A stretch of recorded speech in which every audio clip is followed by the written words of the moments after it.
The key to life is just to find out who you are, and if you're kinky, that's just how you're meant to be. We found a place on the Rev Mel Show where we can all be one perverted family.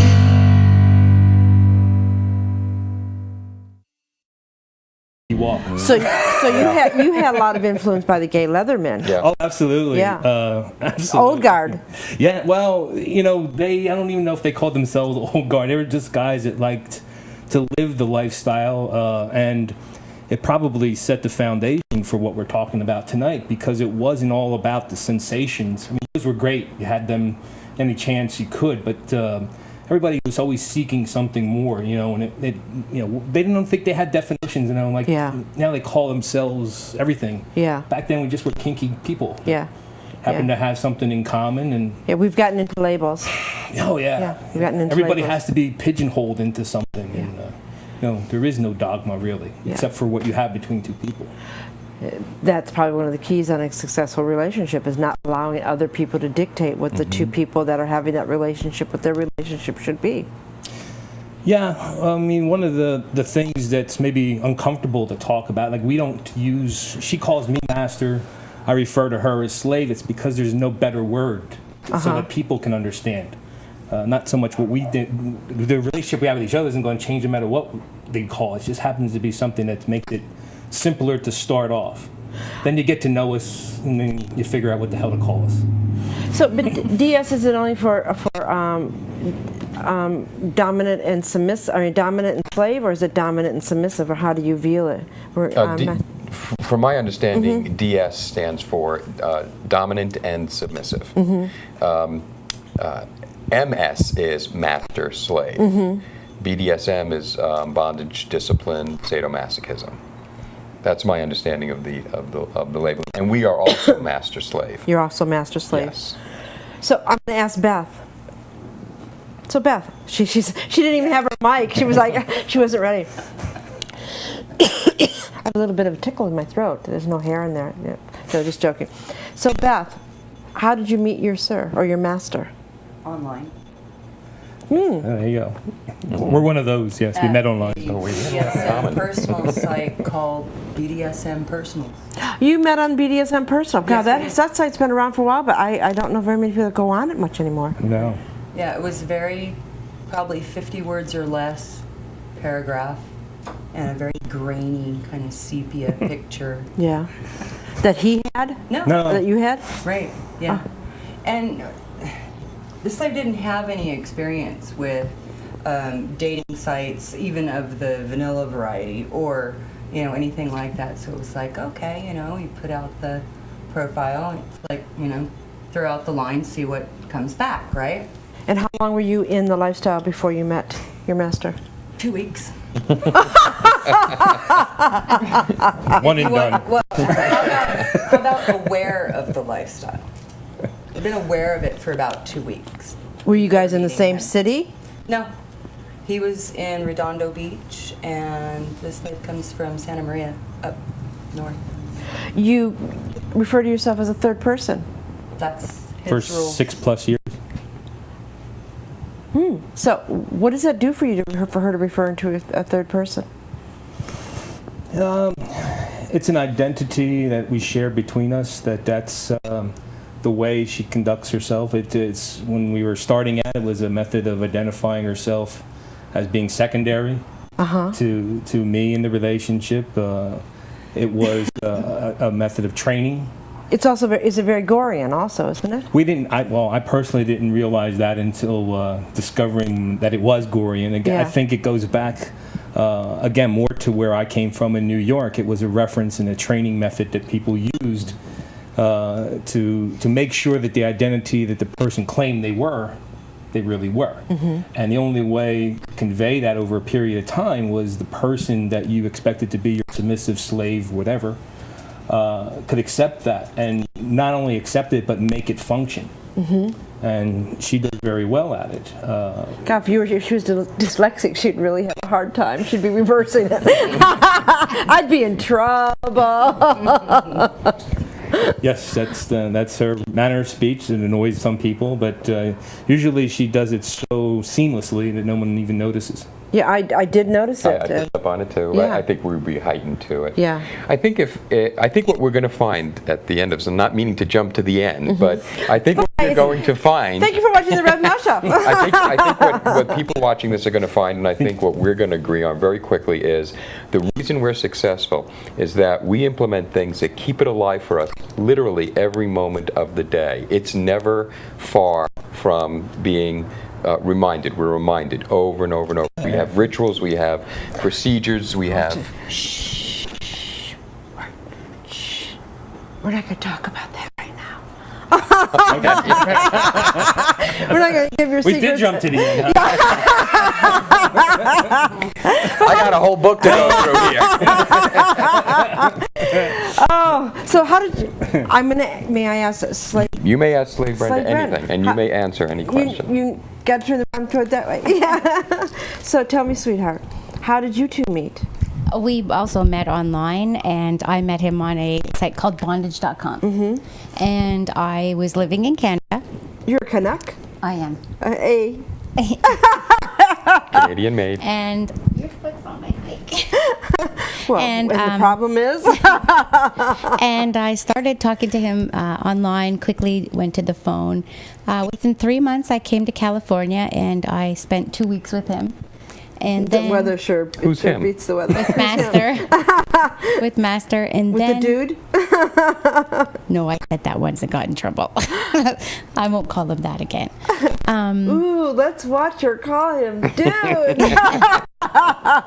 Spanking demo.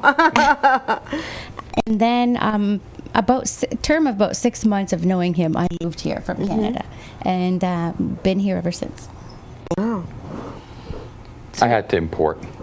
That's okay. She's a good import. She is. She's really enriched a lot of people's Canadian lives. made, American owned, and operated. Yes. So, oh God, we gotta do those questions. We gotta get them out. We got like a few minutes. Okay. Merc, you ready? Sure. Oh, it's question time. Okay. Hey, Merc. How big is your cock? Oh, God. Big enough. Did you get those Italian balls? Absolutely. There's pictures online. I don't know. You know, my father had those big Italian balls, you know? You never forget Italian balls That's until right. you have... I was telling about the meatballs. So you got girth or not girth? You got pretty good girth? She's smirking. Oh, so Beth, does he have good girth? Yes. Is he circumcised? Yes. Hang to the left or hang to the right? She Straight might ahead. not know that. You're straight ahead? So you could have a hard time wearing a kilt. Yeah, exactly. Yeah. Okay, Merc, we're not done with you. For all the people in the chat room that know Merc, ready for this one? Hey, Merc. I'd be interested for that. Have you ever taken it in the ass? No, I haven't. Ever want to? No, I haven't. It was painless, wasn't it? No, it was easy. So, Merc, how old were you when you had your first pussy? 13. 13. What, It's Italian. Yeah. What the fuck? Yeah, really. That was a late Get about bloomer. Yeah, really. Oh, she's a nice Jewish girl that they put out, right? Polish, you know. Oh, yeah. This is, I'm a converted Jew. I'm fake Jew, so I can say that. Oh, I'm cracking up. I'm still thinking of my father's balls. Gross. Oh, gosh. We had like a one bathroom first for 6 people in the Midwest, and so you got to see things you really didn't want to see. Okay, so Beth, your turn. Yes. How old were you when you lost your virginity? 15. 15. Was it someone you were dating and had a? Yes. Yeah. So how old were you when you gave your first blowjob? Let's see. 17. 17. That's not bad. Did you take it in the ass? when he wants to give it.